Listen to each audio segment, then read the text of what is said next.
और मैं आपको एक अपना एक बहुत ही एम्बैरेसिंग एक्सपीरियंस बताता हूँ लाइफ का, जो अगर पहले वाला संदीप होता, मतलब कि वो स्कूल वाला संदीप, तो वो बैठ करके रोता, चीखता, चिल्लाता। लेकिन ये जो कॉलेज वाला संदीप था, जो सीख गया था अपने ऊपर हंसना, उसने बड़ा एंजॉय किया, उसके लिए वो मज़ा था, मस्ती थी।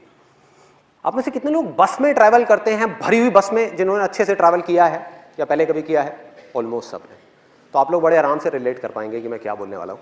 मैं कॉलेज से अपने घर आ रहा था एक बस के अंदर, और वो बस पूरी खचाखच भरी हुई थी।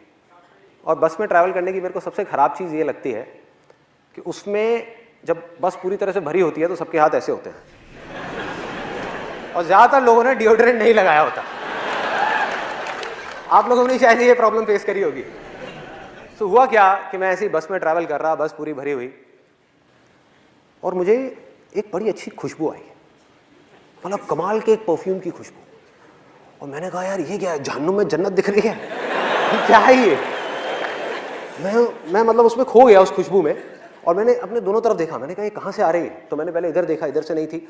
उधर देखा तो मेरे पीछे लेफ्ट साइड में एक लड़की खड़ी हुई थी, और उसने परफ्यूम लगाया। लड़की के नाम पे वो करने वाली बात। और जैसे मेरी नजर पड़ी कि ये इस लड़की में से ये परफ्यूम की खुशबू आ रही है, तो मेरे फेस पे हल्की सी स्माइल आ गई। और ये स्माइल उस लड़की को देख करके नहीं आई थी, क्योंकि आप लोगों को बैकग्राउंड पता है, उसको नहीं पता था। ये स्माइल आई थी उसके परफ्यूम की वजह से, कि मैंने देखा और मैंने कहा कितना अच्छा परफ्यूम है। तो हल्की सी स्माइल आई, लेकिन उस लड़की को ये डाउट हो गया कि मैं उसको छेड़ रहा हूँ, मैं उस पर लाइन मार रहा हूँ। और वो बिल्कुल गुस्से से मेरे को घूरने लग गई, मतलब उसने गुस्से वाली मेरे को लुक दी, और मैंने फटाफट से अपना मुंह नीचे कर लिया। मैंने कहा भाई पिटना नहीं है तो मुंह नीचे कर लो, भीड़ यहाँ पे बहुत है, बहुत मारेंगे सब मिल करके। तो मैं अपना आराम से ऐसे ही खड़ा हुआ। उसके 10-15 मिनट बाद में, गर्मी बहुत ज़्यादा थी, गर्मियों का टाइम था, और मेरे फेस पे पसीना आया।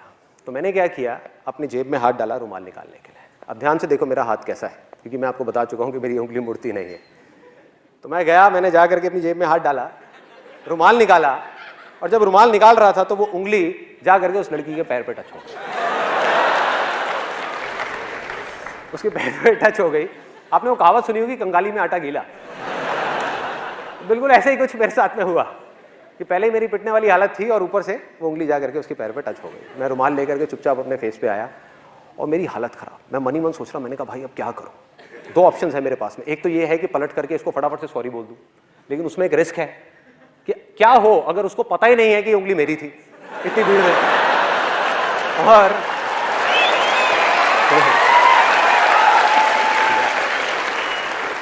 और मैंने बोला तो जबरदस्ती पिटने वाला सीन क्रिएट हो जाएगा। वो कहेगी अच्छा मेरे को उंगली मारी, तूने मारी? तो मैंने कहा भाई, तो मैं दूसरा ऑप्शन मेरे पास में ये था कि मैं चुप रहूं, आराम से देखता रहूं, मुंह नीचे करके ऐसे रिएक्ट करूं जैसे कुछ हुआ ही नहीं है। तो मैं सोच ही रहा था इन दोनों ऑप्शंस में से मैं कौन सा चूज करूं। इतनी देर में मेरे यहाँ पर राइट साइड में पीछे से किसी का हाथ आया, मतलब तगड़ा, जैसे सनी देओल का हाथ है ना, 2.5 किलो का हाथ, वो आया यहाँ पे, थड़ थड़ थड़ ऐसे करके। ओए, पीछे से आवाज आई, ओए। मैंने पीछे पलट करके देखा, और उस लड़की के साथ में एक लड़का खड़ा हुआ था, बॉडी बिल्डर टाइप का। अभी मुझे याद है, उसने ब्लड रेड कलर की टाइट फिट टी शर्ट पहनी हुई थी, और उसके जो डोले थे, मतलब कि उसकी बाइसेप्स, वो ऑलमोस्ट उस टी शर्ट को फाड़ने वाली थी। इतना तगड़ा बंदा वहाँ पे पीछे खड़ा हुआ था। उसकी हाइट होगी करीबन 6-6.25 फीट। तो मैंने उसको पलट करके देखा, और पलटते ही अब मेरे को समझ ही नहीं आया मैं क्या बोलूँ।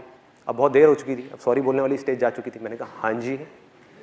बस मेरा ये बोलने की देर थी, लड़की का गुस्सा और बढ़ गया। कहती हाँ जी, मैं तुझे बताऊं हाँ जी।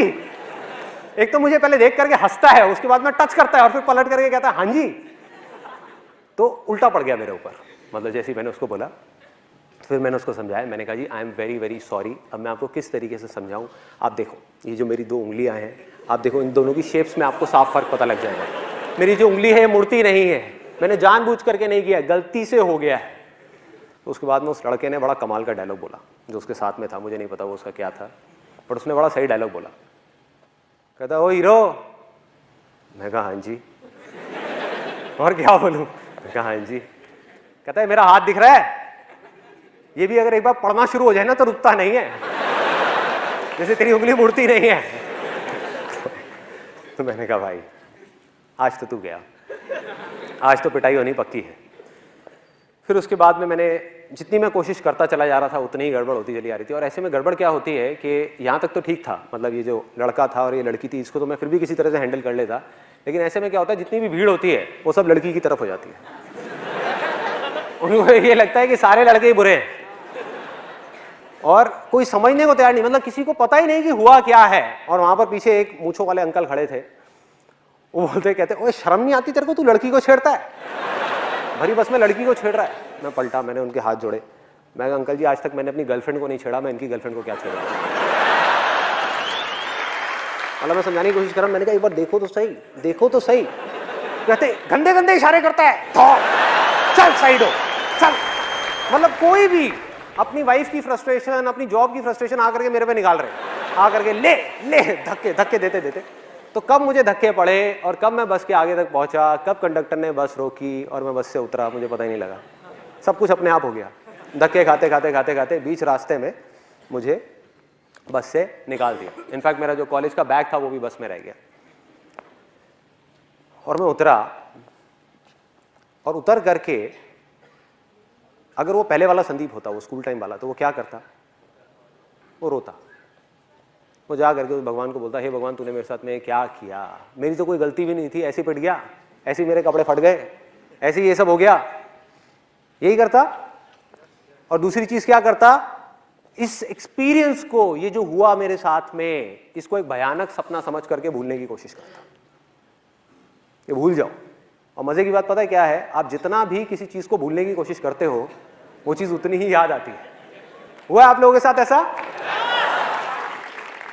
जितनी कोशिश करता वो अंदर ही अंदर मेरे रह जाता, मतलब बाहर नहीं आ पाता कभी भी। लेकिन ये था पहले वाला संदीप, मतलब कि वो स्कूल वाला संदीप जो अपने कॉलेज के फ्रेंड से नहीं मिला था, लेकिन वो मर चुका था। अब था ये कॉलेज वाला संदीप। मैंने क्या किया, वहाँ से उतरा, मैंने कहा यार बैग तो अंदर रह गया है, लेकिन दोबारा पिटने की मेरी हिम्मत नहीं थी। तो मैंने कहा दोबारा जाना तो बस के अंदर ठीक नहीं है। तो साइड में आया, वहाँ पर आ करके एक पानी की रेडी वाला खड़ा हुआ था, गर्मियों के अंदर वहाँ पे पानी की रेडी वाले खड़े होते हैं, उससे बढ़िया सा नींबू पानी बनवाया, नींबू पानी बनवा करके रोड के साइड में बैठा और हंसने लगा, अपने ऊपर ही हंसने लगा, मतलब अकेले में खुद का मजाक उड़ा रहा था। और बार बार सोच रहा, मैंने कहा यार मैंने सॉरी क्यों नहीं बोला। और अपने घर गया, वहाँ जा करके अपनी सिस्टर को एक किस्सा सुनाया। मैं कहा देख भाई मेरे साथ में ऐसी ऐसी चीज़ें हुई हैं। सिस्टर भी बहुत हंसी, कहती भैया तू तो बिल्कुल ही बेवकूफ़ है, बिल्कुल ही पागल है, ये क्या ज़रूरत थी ये सब करने की। मैंने कहा मैंने किया थोड़े, वैसे ही हो गया, मैं क्या करूँ। उसके बाद मैं अपने उन स्कूल फ्रेंड्स के पास में गया, वही जो मेरा बहुत मजाक उड़ाते थे, उनके पास में गया, उनको भी जा करके अपना पूरा किस्सा सुना दिया। और वो भी बहुत हंसे, कहते हमने सही नाम रखा था तेरा, उंगली देख उंगली करी दी ना तूने। कहते तू बाहर नहीं आया, पंगे ले ही लिए ना। मैंने कहा हाँ यार क्या करूं, मैं ऐसा ही हूं। तो अब फर्क क्या था, क्योंकि मैं खुद पे हंसना सीख चुका था, उस समय नहीं आता था। तो अब वो लोग जैसे ही मेरा मजाक उड़ाते, पहले वो मुझे एक बोलते मैं उनको दो बोलता, अब वो मुझे एक बोलते मैं खुद के बारे में एक चीज और ऐड कर देता। वो कहते हाँ भाई उंगली, मैंने कहा हाँ यार तुम सही कह रहे हो, सही नाम रखा है तुमने मेरा, मैं हूं ही बेवकूफ, मैं हूं ही पागल।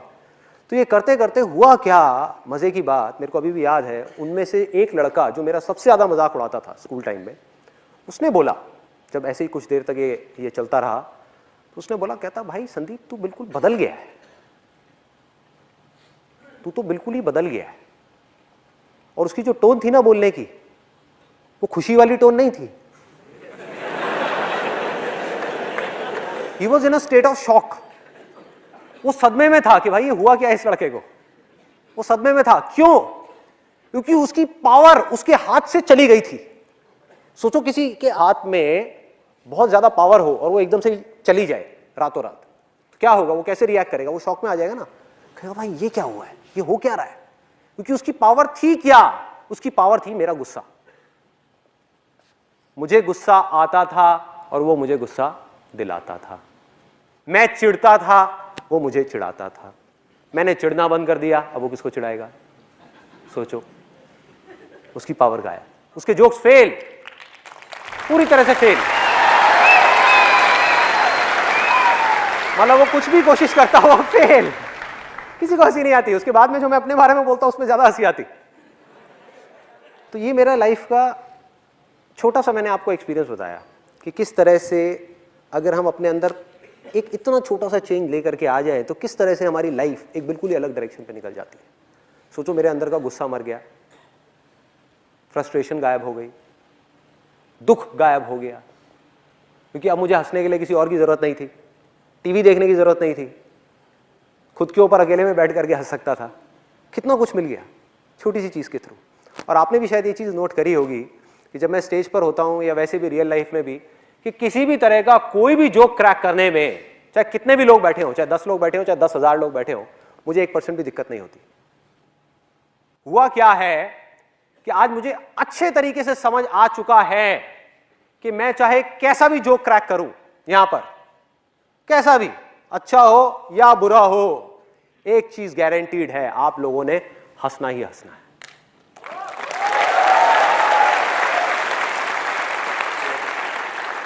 हंसना ही हंसना है, गारंटीड हंसना है। और ये मेरा कोई ओवर कॉन्फिडेंस नहीं है जो किसी इमेजिनेशन के ऊपर बेस्ड है, ये मेरा कॉन्फिडेंस है जो रियलिटी के ऊपर बेस्ड है।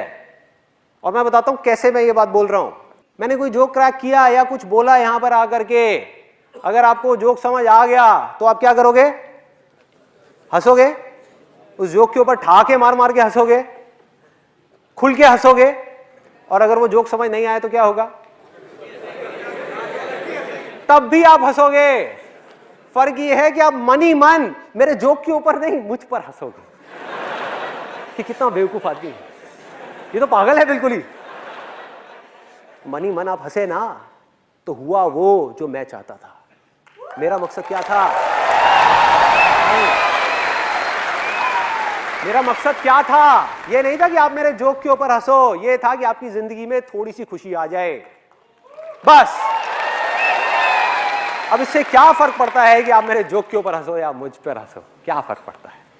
हाँ, या मेरी बेवकूफियों पे हंसो, या मेरे फेलियर्स पे हंसो, या मेरी वीकनेसेस पे हंसो। होता क्या है, जब हम धीरे धीरे इस रास्ते पे चलते हैं तो वो दिन दूर नहीं है जब सिर्फ हम अपनी छोटी छोटी वीकनेसेस का मजाक नहीं उड़ाते, बल्कि बड़े से बड़े फेलियर का भी मजाक उड़ा सकते हैं। बड़े से बड़े फेलियर का सोचो, ये क्या है?